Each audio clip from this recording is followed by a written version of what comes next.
DBMS కావచ్చు లేదా DBMS కావచ్చు లేదా ఓ ఎక్సెల్ కావచ్చు.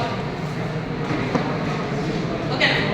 ఇవన్నీ కూడా డెఫినెట్గా ఏముంటుంది, ఒక స్ట్రక్చర్ ఉంటుంది, ఒక రూపం ఉంటుంది, ఒక మీనింగ్ ఉంటుంది. సో దాని గురించి ఏమన్నా మనం ఇక్కడ ఏదైనా డిబిఎంఎస్ కావచ్చు, డిబిఎంఎస్ కావచ్చు, ఇంకేదైనా డైరెక్ట్ ఎక్సెల్ ఫైల్ కావచ్చు, లేదా ఒక వర్డ్ డాక్యుమెంట్ కావచ్చు. ఇలాంటి డేటా అంతా కూడా దేంట్లోకి వచ్చిందంటే స్ట్రక్చర్డ్ డేటాలోకి వచ్చింది. సో ఈ బీడీఏని యూజ్ చేసి, బిగ్ డేటా అనాలిటిక్స్ని యూజ్ చేసి ఈ 3 రకాల డేటాను కూడా మనం హ్యాండిల్ చేయవచ్చట. ఓకేనా? సో ఈ ముందుగా ఇక్కడ ఏం చెప్తారంటే వాటి స్ట్రక్చర్ డేటాలోని మనం ఫస్ట్ యూనిట్ అంతా కూడా స్ట్రక్చర్డ్ డేటా ఉంది. ఓకేనా? మనం చూసాం ఆల్రెడీ సిలబస్. ఫస్ట్ ఎక్స్పెరిమెంట్ అంతా కూడా అదే. ఫస్ట్ ఎక్స్పెరిమెంటే మన ఫస్ట్ యూనిట్.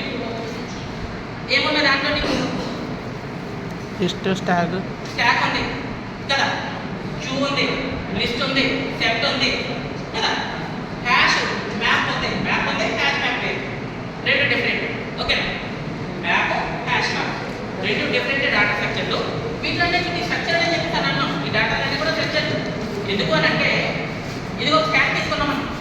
డేటా అంతా కూడా ఒక ఆర్డర్లోనే స్టోర్ అవుతుంది. ఏ ఆర్డర్ అది? డేటా ఆర్డర్లో స్టోర్ అవుతుంది. ఓకే? స్టాక్ డేటా ఏ ఆర్డర్ ఫాలో అవుతున్నాం? ఫస్ట్ ఇన్ లాస్ట్ అవుట్ లేదా లాస్ట్ ఇన్ ఫస్ట్ అవుట్. ఇంకా క్యూ ఉన్న మన దగ్గర ఫ్రంట్ నుంచి ఇన్సర్షన్స్, రేల్ నుంచి deletions, front Rela. Link list ఉంది. ఏముంటాయి దీంట్లో? లింక్ లిస్ట్లో నోట్స్ ఉంటాయి.